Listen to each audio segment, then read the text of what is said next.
Ces dernières semaines, on a beaucoup parlé d'un sujet qui nous concerne tous. En annonçant il y a quelques semaines 100 millions d'euros d'économies, là où le gouvernement lui en demandait 40, Christelle Morancet, patronne de la région Pays de la Loire, s'est attirée les foudres du monde associatif et culturel.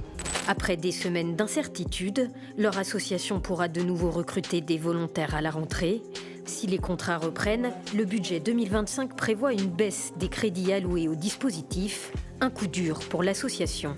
Depuis la loi 1901, les associations sont un pilier de la démocratie en France. Chaque année, c'est 70 000 nouvelles qui sont créées et ça fait un total d'1 400 000 associations. Le sport, la culture, l'éducation, les droits humains, l'environnement, les thématiques sont nombreuses et le but c'est que des citoyens qui habitent un même territoire, ont la même passion, veulent défendre la même cause, puissent se rassembler et agir en collectif. C'est donc un outil d'expérimentation et de vivre ensemble très puissant. Pourtant, toutes ces associations, aujourd'hui, elles sont en danger. C'est notamment pour cette raison que des structures tentent de protéger le modèle associatif. C'est le cas par exemple du mouvement associatif qui porte la parole du milieu associatif, qui interpelle les pouvoirs publics mais aussi les citoyens et la société civile sur les enjeux qui les traversent et essaye d'apporter des solutions pour maintenir leur équilibre. Pour comprendre les différents enjeux qui traversent cet écosystème, nous avons rencontré Claire Toury, présidente du mouvement associatif et membre du CESE depuis 2021. Elle est spécialiste des questions d'engagement, en particulier chez les jeunes, et elle est revenue pour MOB sur les crises majeures rencontrées par les associations.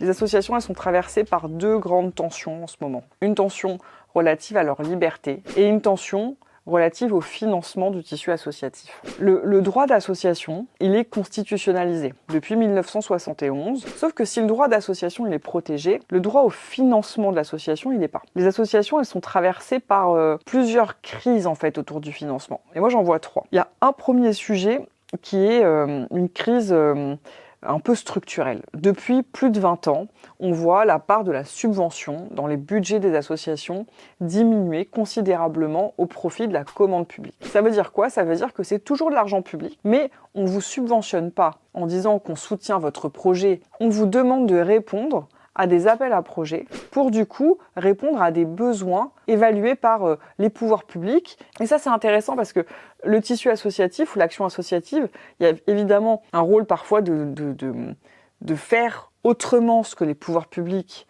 devraient faire ou de faire à la place des pouvoirs publics. Mais c'est pas seulement ça, l'initiative associative et le tissu associatif. Il y a plusieurs écueils. Déjà, ça veut dire que vous décidez ce qui est intéressant à financer ou ce qui ne l'est pas. Ensuite, ça veut dire que vous mettez quand même en concurrence les associations entre elles et les associations avec d'autres acteurs. Et sauf qu'on ne joue pas avec les mêmes armes, et ça c'est très important. Et donc du coup, les conséquences que ça a, c'est que les associations, pour certaines, ne répondent plus, donc perdent des financements publics, et donc pour certaines, disparaissent ou se regroupent parce qu'elles ne sont pas en capacité de faire face à ces durcissements, d'une certaine façon, administratifs dans l'accès au financement. À ça se croise le fait que l'association, c'est une organisation à but non lucratif. Sa logique d'action n'est pas pensée par alors de la rentabilité, en tout cas à minima de l'équilibre, mais pas par une logique d'enrichissement. Et ça, c'est aussi extrêmement important. Le problème de ça, c'est que quand vous êtes une organisation à but non lucratif, quand vous êtes une organisation d'intérêt général, et que vous êtes impacté par une crise sanitaire, par une crise de l'énergie, crise inflationniste, vous ne pouvez pas impacter sur vos bénéficiaires l'augmentation des charges. Vous ne pouvez pas. Ou alors, si vous le faites, c'est que vous perdez le caractère social de votre action. Et donc, c'est là où c'est complètement absurde, c'est qu'on a besoin d'un tissu associatif fort, mais on ne lui donne pas les moyens de s'organiser. On va couper les financements aux collectivités territoriales,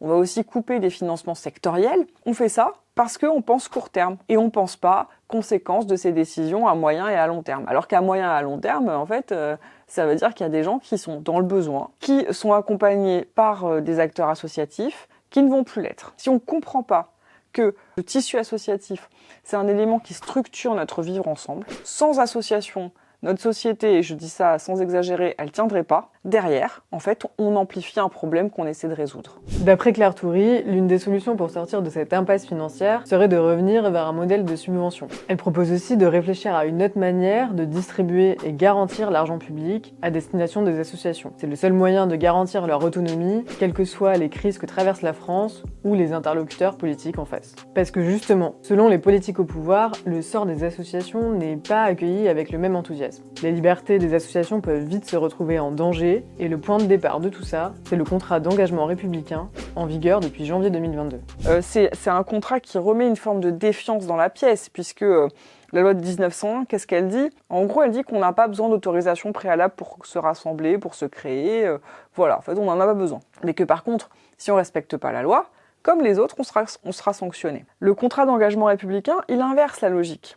Il dit, pour être financé, pour être agréé, vous devez d'abord vous engager à respecter un certain nombre de principes. Parmi eux, il y en a un bon paquet qui sont frappés au coin du bon sens, mais il y en a quelques-uns qui sont problématiques, parce qu'il y a un caractère qui est complètement discrétionnaire. Je vous donne un exemple. Dans le contrat d'engagement républicain, il est dit qu'une association subventionnée ou agréée ne doit pas contribuer à troubler l'ordre public. Et qu'est-ce que ça veut dire? En tout cas, ça va dépendre de l'autorité administrative en vigueur, en place, et là, ça crée un arbitraire qui est absolument terrible. Et puis, il est en vigueur depuis le 1er janvier 2022, 3 ans plus tard, on se rend compte de quoi? On se rend compte qu'il est utilisé essentiellement contre des associations de droit et de cause et contre des associations environnementales. Il est tellement mal utilisé qu'à chaque fois qu'on fait un recours, on gagne. Ça a ouvert une boîte de Pandore, puisque tout d'un coup, on s'est mis à dire tout et n'importe quoi sur les associations. Il y a des élus locaux, des ministres qui se sont exprimés pour dire que, par exemple, une association qui avait des propos contre le gouvernement ne devrait pas recevoir d'argent public. Qui ont expliqué que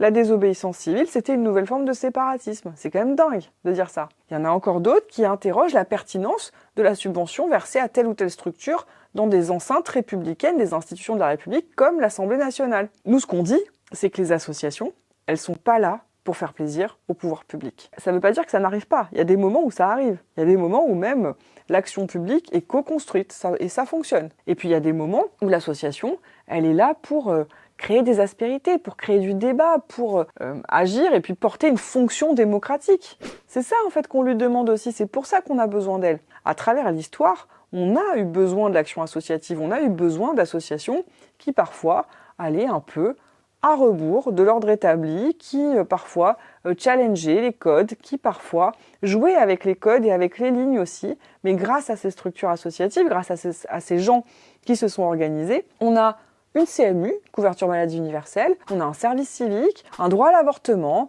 on a une politique de recherche de soins de la maladie du sida. Et ça, c'est extrêmement important de le rappeler parce que, de nouveau, ça redit à quel point les associations, elles sont essentielles au fonctionnement de notre démocratie et à quel point se priver d'un tissu associatif dense, c'est se priver quand même d'une grande partie de la solution.